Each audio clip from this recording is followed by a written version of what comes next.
Olá, eu me chamo Isaac Torquato. O tema do nosso vídeo de hoje é o Primeiro Reinado, período esse que marca de 1822 até 1831 e é logo uma consequência do período da independência do Brasil. Tema esse que nós temos um vídeo aqui no canal. Hoje iremos falar um pouco sobre as características do primeiro reinado ali no início. Depois eu gravarei um vídeo separado falando só sobre as crises do primeiro reinado e sobre a Constituição de 1824, a primeira Constituição do Brasil. Eu tenho aqui um vídeo explicando, detalhadamente, entrando em cada artigo. Espero que vocês assistam lá no canal, ela é muito importante para entender e complementar esse vídeo. Beleza, pessoal? Note, entender o primeiro reinado é também entender muito mais uma continuidade da monarquia do que uma ruptura. Até porque quando a gente entra, quando nós entramos, no primeiro reinado, nós ainda temos o mantimento da escravidão, a elite ainda se constitui como classe hegemônica, a estrutura monárquica ainda faz parte do Brasil, então a gente fala muito mais de uma continuidade do que uma ruptura propriamente dito, Então, quando a gente fala de independência, foi uma independência para quem, E por quê? E será que o Brasil inteiro o aceitou? A gente vai discutir um pouco sobre isso.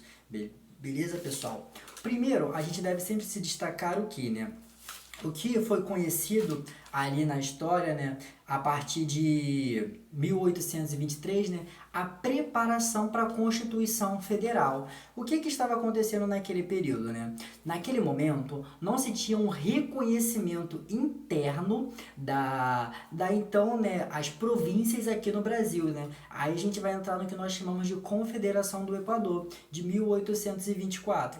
Esse reconhecimento interno, fez com que Dom Pedro I, mobilizasse tropas lá para o Nordeste, Pernambuco, Ceará, entre outros estados. Nós iremos falar também só um vídeo só sobre a Confederação do Equador. E nessa mobilização, o Brasil, que não tinha um exército profissional, que não tinha um exército oficial, Dom Pedro I vai pegar empréstimo com a Inglaterra, vai contratar mercenários para tentar o quê? Abafar esse motim. Uma vez que na Confederação do Equador, esses estados, essas províncias do norte, que já vinha vindo também, de várias crises, desde o período da expulsão dos holandeses, em 1654, e estavam passando por vários processos de crise, que vão tentar implementar uma república, abolir a escravidão também, isso era uma pauta daquele movimento. Então, Dom Pedro I vai tentar mobilizar suas tropas, ali o pai do Duque de Caxias, mobilizar para o quê? Para diminuir esse motim, porque eles tinham uma ideia muito de separação, uma ideia muito separatista. Então, quando nós falamos sobre o reconhecimento interno, a gente vai ter esse primeiro problema de crise quando nós falamos do primeiro reinado. Além disso, pessoal, nós tínhamos os problemas externos. Portugal ainda não tinha aceitado, já até mobilizado também tropas para cá, não tinha aceitado a independência do Brasil. Só mais para frente, em 1825, que eles vão aceitar a independência do Brasil. Inclusive, bastante pressão da Inglaterra. A Inglaterra está dentro desse processo, até porque Portugal pega dinheiro emprestado com a Inglaterra, por isso que ela também vai até apoiar, Beleza, pessoal? Só que Dom Pedro I, ele vai convocar uma Assembleia Constituinte, onde é que vai ter cerca de 90 pessoas e 14 províncias. Lembra que nós tínhamos as capitanias hereditárias? Dessas capitanias se transformaram em províncias e dessas províncias vão se transformar em estado. Claro que vai existir várias subdivisões, mas para que a gente possa se entender. Foram chamadas 90 pessoas de 14 províncias para elaborar esta Constituição. Lembrando que Dom Pedro I, ele foi influenciado, o seu movimento, pela elite, entre aspas, brasileira, a elite nativista. E essa elite, ao proporcionar esta Constituição, ela vai dar muito mais poder para o poder legislativo, ela vai cada vez mais tentar tirar a influência portuguesa e tentar criar uma monarquia constitucional. Lembrando que nós já estávamos falando do período do Iluminismo, já movimento esse muito importante que vai ganhar muita força no século XIX. Na América, vários lugares já tinham implementado o seu período republicano. Então o Brasil, de certa forma, precisava, o Dom Pedro como um déspota, precisava o quê, pessoal? precisava entender isso. Outra coisa, pessoal, o que marca o primeiro reinado é que o primeiro reinado ele é composto de autoritarismo. A gente não consegue desvincular o primeiro reinado como autoritarismo, instabilidade política. Isso é muito importante para entender esse contexto. Quando essa Assembleia, Constituinte ela foi criada, era uma Constituição extremamente restrita, com o voto censitário, com caráter de renda, então quem não tinha renda não poderia votar, isso é um ponto muito importante. Além disso, pessoal, ela foi apelidada de Constituição da Mandioca. Por quê, Porque as pessoas que poderiam ir lá e votar, elas só poderiam ter o quê, Quem tivesse um arqueduco de mandioca. E os comerciantes portugueses, outras partes da elite não fariam parte. Nesse momento, Dom Pedro I, que ficou conhecido como Noite das Agonias, ele vai fechar a Assembleia e vai elaborar uma nova Constituição em 1824. Essa Constituição, pessoal, ela é uma Constituição extremamente ainda de caráter elitista, aonde ela foi, e essa é a palavra-chave, outorgado. O que quer dizer com isso? Outorgado e não promulgado. Quando nós falamos sobre as constituições, e constituições se delega muito mais, como aquela sociedade ela deve se estruturar legislamente, dentro de uma constituição, quando ela é outorgada, significa que ela não passa por uma assembleia, ela não tem um debate político, ela está sendo imposta. Outorgada, lembra, imposta. Já promulgada, passa por uma assembleia, passa por uma Câmara de Deputados. Isso é muito importante, beleza? Algumas constituições do Brasil foram outorgadas e outras promulgadas, como por exemplo uma Constituição de 1937, lá do período Vargas, ela foi outorgada. Temos a Constituição da ditadura militar, ela também foi outorgada, de 67, Então ela é muito importante para que a gente entenda que outorgada é imposta. Isso já traz um caráter autoritário para dentro do seu governo.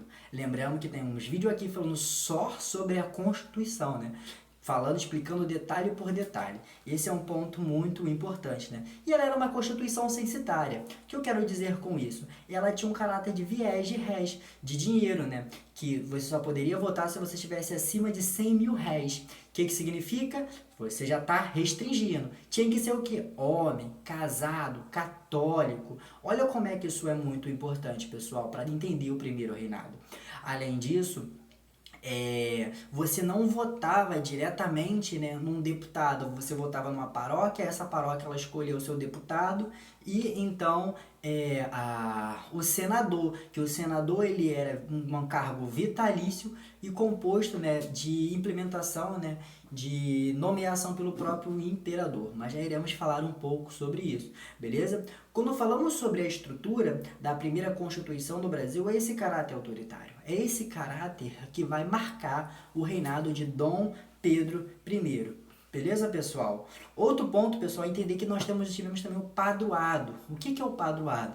O império, ele era um sistema católico. A igreja católica ela estava muito influente. Você podia até exercer a sua religião, mas claro, de forma domiciliar, dentro de casa. E o escravizado? O escravizado não. Até porque ele era o quê? Uma propriedade. O padroado vai dizer o quê? Que ela é a religião oficial daquele estado. Além disso, pessoal, nós temos também o bispado. O que era o bispado? Tudo que viesse lá do Papa para cá, para o Brasil, tinha que ter a assinatura e o mando de Dom Pedro I. Se o Papa mandou alguma coisa que é ao contrário do Dom Pedro I, ele pode vetar. Olha como é que vem esse autoritarismo. Isso é um ponto, isso é um marco. Pensar em primeiro reinado é pensar em autoritarismo. Beleza, pessoal? Ele também indicava cargos, como os bispos, eles indicavam Dom Pedro I, então isso tem um controle, uma forma de a gente poder imaginar ali dentro do padroado, esse controle desse autoritarismo. Outro ponto, pessoal, é que quando nós tivemos a criação da Constituição, ela teve as divisões dos poderes. Lá, quando nós falamos sobre iluminismo, lá do Montesquieu, né, nós lembramos, né, que nós temos o executivo, que seria, né, aquele que vai executar, o legislativo, que vai criar as leis, e o judiciário, de quem vai julgar as leis. E esses três poderes, eles têm que estar em harmonia. Não pode estar maior do que o outro, né? Só que Dom Pedro I vai criar um quarto poder, chamado de poder moderador, que foi implementado por Benjamin Constant, né, pensando ali, né, e Dom Pedro vai apropriar para si. E o que era o poder moderador? O poder moderador era um poder extremamente autoritário. Toda vez que ele não concordasse com os outros três poderes, ele podia ir lá e vetar. Lembrando também que o executivo fazia parte do poder dele, pessoal. Vocês estão entendendo como é que essa centralidade política vai muito desagradar essa elite que lá para frente vai culminar o que nós conhecemos como crise do primeiro reinado. Esse ponto é uma das coisas mais importantes quando nós falamos sobre o primeiro reinado. Além disso, ele vai criar o Conselho do Estado, pessoas próximas a eles, né, que vai o que? Ajudar ele a auxiliar dentro desse processo. E vai ganhar muita força, né, foi criado lá no período da independência, mas vai ganhar muita força com essa Constituição, né, que marca o que nós chamamos lá do primeiro reinado. Em 1824, nós tivemos a Confederação do Equador. O que foi isso, pessoal? Foi as províncias de Ceará, Rio Grande do Norte, Paraíba e Pernambuco questionando essa centralidade política. Até porque o primeiro reinado está muito mais concentrado, né, no que nós chamamos de unitarismo, ali no Rio de Janeiro, né, aqui no Rio de Janeiro. Eu sou do Rio de Janeiro, né? Esqueci de falar. É muito concentrada, né? De forma regionalista. Então, a política estava totalmente concentrada aqui, o desenvolvimento estava totalmente concentrado aqui. E já o Nordeste, né? Já vindo de muitas crises, vai pensar também nesse processo de independência. E vai gerar uma crise, onde é que eles até, né? Pro Dom Pedro I, né? Onde é que eles vão até implementar uma república. Eita! Que não vai dar muito certo, beleza? E aí o Frei Caneco, né, que vai ser julgado, né, durante esse período, que é um movimento também onde é que vai ter a elite e a população presente, né, beleza? Isso foi o que nós conhecemos como o primeiro reinado. Quando nós falamos sobre a crise do primeiro reinado, nós falamos sobre a noite das garrafadas, a falência do Banco do Brasil, né, porque o pai dele levou tudo, né? Nós falamos também, né, do apoio perdido pela elite, entre outros aspectos que cabe um outro vídeo. Mas entender logo de início o primeiro reinado, pelo menos ali até a primeira Constituição, é isso que nós estamos falando, beleza, pessoal? Não deixem de esquecer que teve autoritarismo, instabilidade política e Constituição de 1824. Show de bola? Espero que tenham entendido, espero que tenham gostado. Esse foi o nosso vídeo sobre o primeiro reinado.